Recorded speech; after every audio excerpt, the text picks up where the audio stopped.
So hello everyone. Thank you for being here. So I'm Glenn, and for the last presentation, I will be presenting our work on detailed eye region capture and animation. So as a motivation, the eye is probably the most important feature of the human face because it allows to convey crucial information such as mental state or emotions. And in our social interactions, we are used to scrutinize this area a lot. So there is a little need for high fidelity capture, reconstruction. So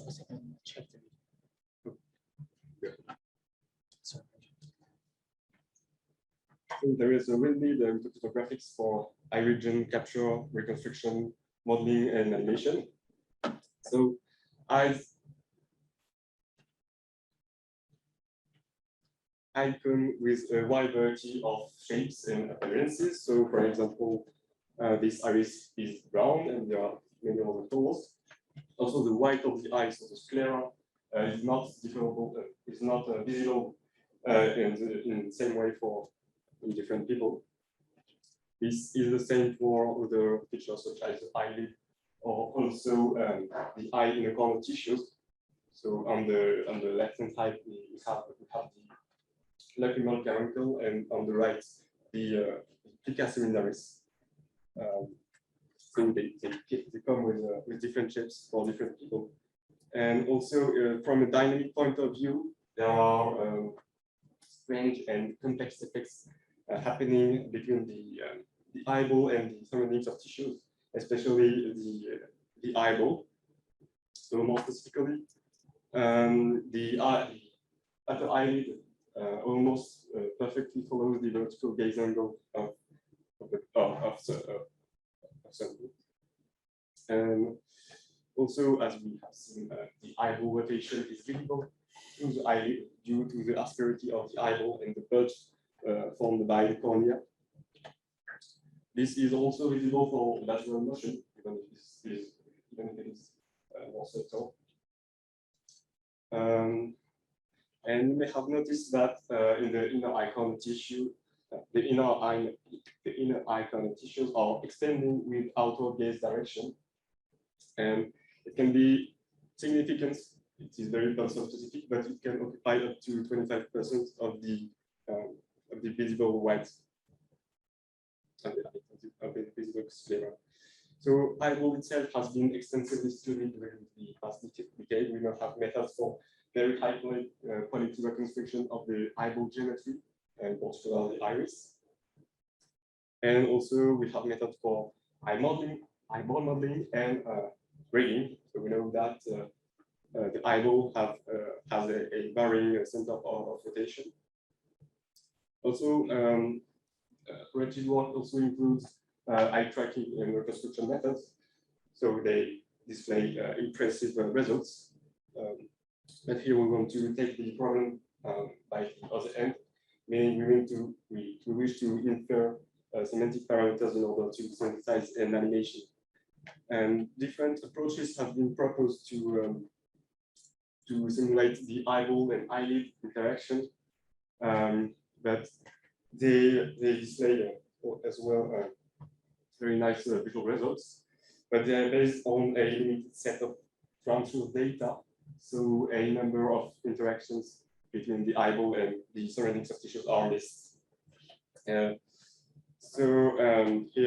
we propose a reconstruction system which is dedicated to reconstructing the correlation between the eyeball and the eyelid, and we derive from it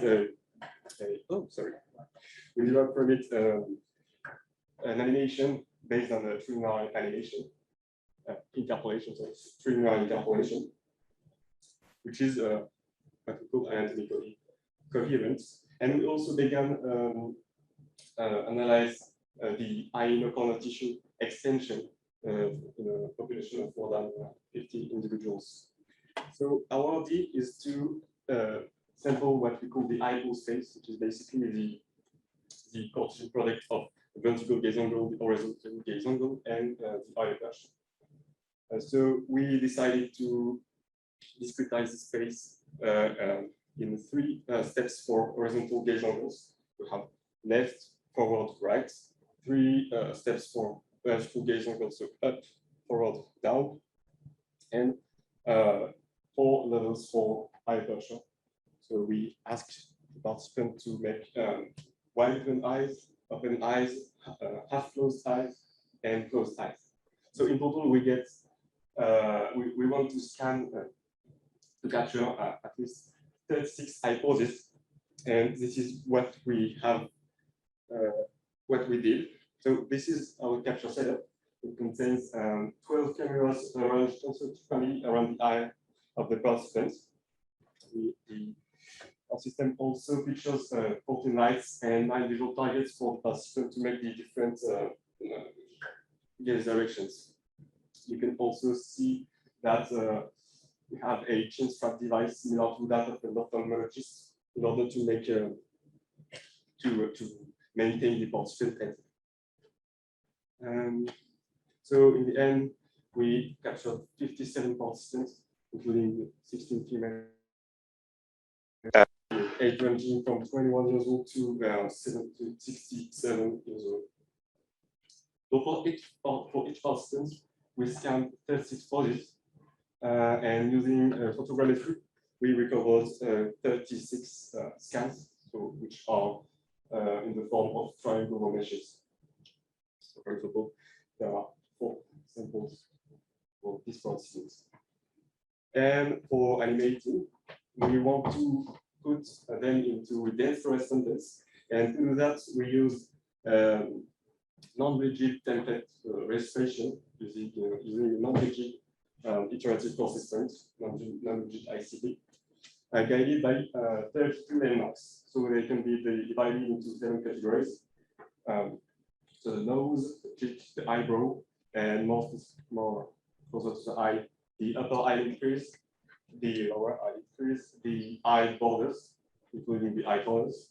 And we also put 5 landmarks in the eye lacunar tissues to track and distinguish the lacrimal caruncle on the left and the plica semilunaris on the right. For visual purposes, we'll also fit an eyeball mesh. To do that, we extract the visible eyeball geometry from the scan and fit a sphere in order to get the desired eyeball transformation. And to interpolate, to animate an eye region, we perform trilinear interpolation between the vertical gaze angle, the horizontal gaze angle, and the eye aperture. So we have here 3 identities, and you can see that the deformations are not the same, more than just being the shape difference. This can also be visible with closed eye. We also designed a keyframe animation, which is made by hand, but this animation tries to mimic the behavior of a real eye. So it can look like this, for example, an animation, a video game, for example, with section can look like this. It's own imitation.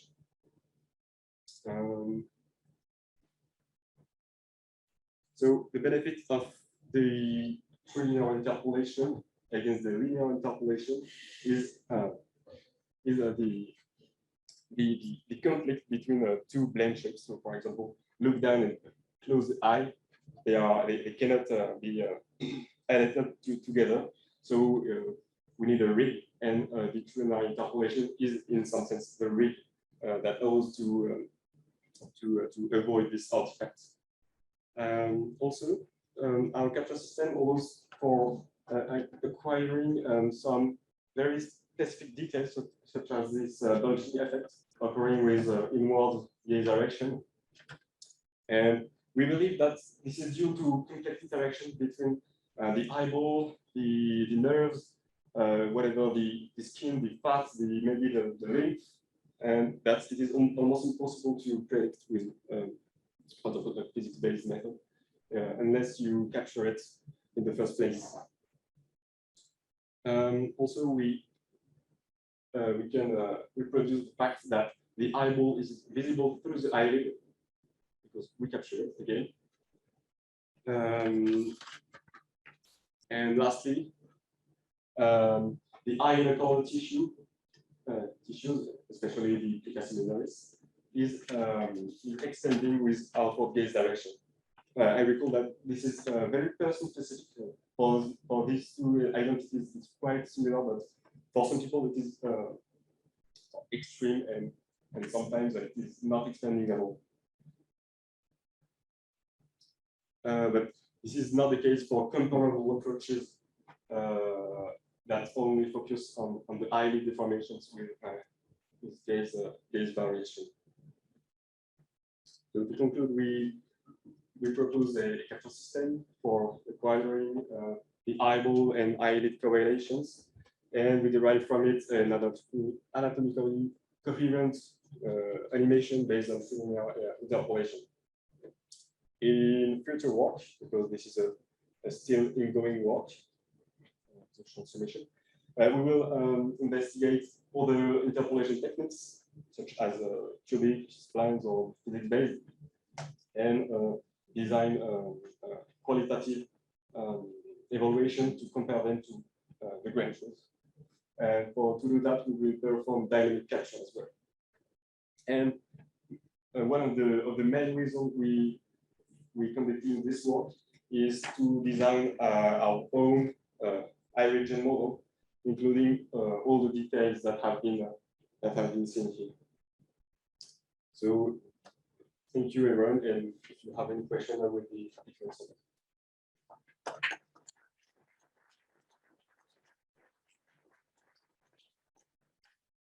Thank you very much. So are there any questions?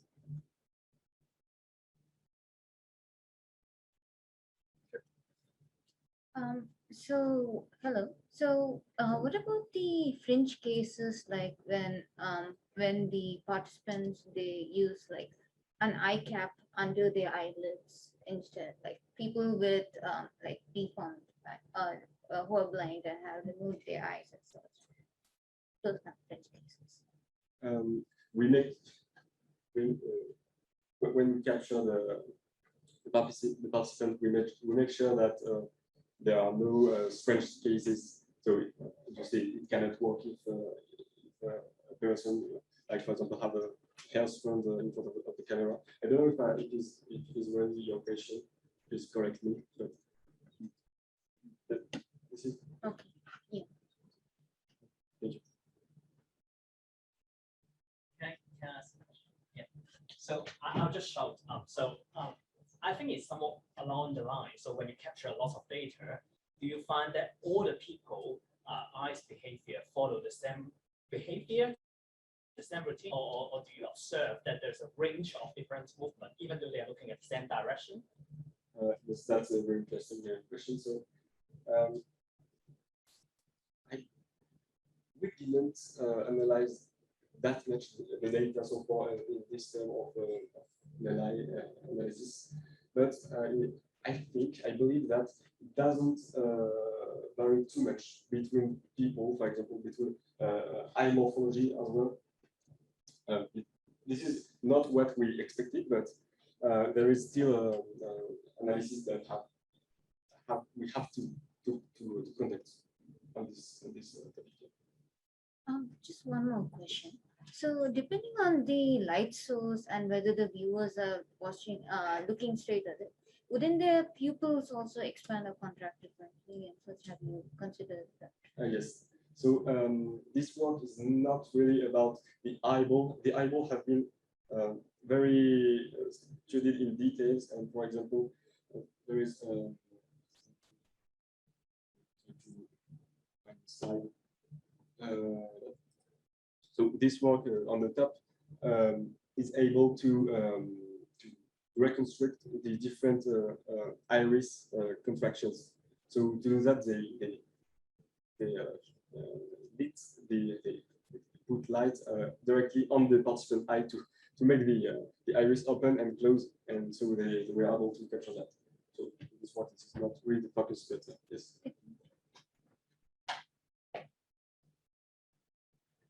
Yeah. So yeah, really good talk. I was just wondering during the acquisition of the data, because the eye region, this lower kind of cheek region, there's a lot of micro movements, a lot of kind of very fine detail and sort of tracking that. What sort of frame rates do you guys use for capturing that data? Did you have to take that into account as well, or It's actually we use static capture. So frame rate is 0.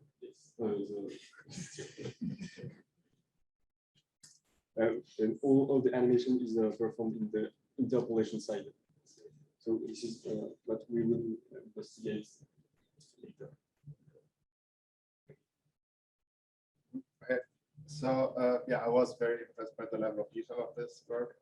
However, I think if I saw it correctly, the eyelashes are missing in the renderings. So I was thinking like, is it, so if you wanted to add those, would it be enough to just stick hairs onto the mesh and move it along with them, or how would you do that?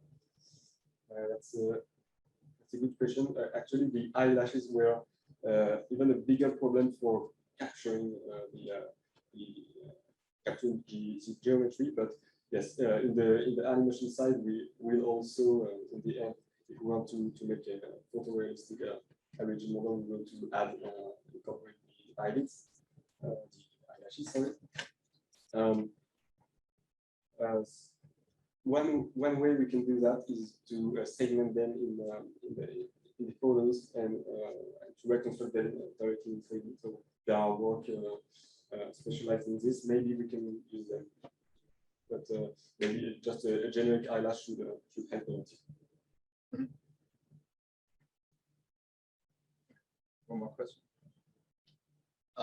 That's great work. I think you did a great job of representing the lacrimal caruncle, but most eyes also have like a layer of liquid inside them, like a tear line. Did you find that that was a problem in capturing? Do you think it's important to be able to represent it? Yes. We didn't find any good way to capture it, I guess. And also, we believe maybe that this is not very person specific. So maybe it could be added one time for every animation. That's purely a guess. That's what we believe for this case.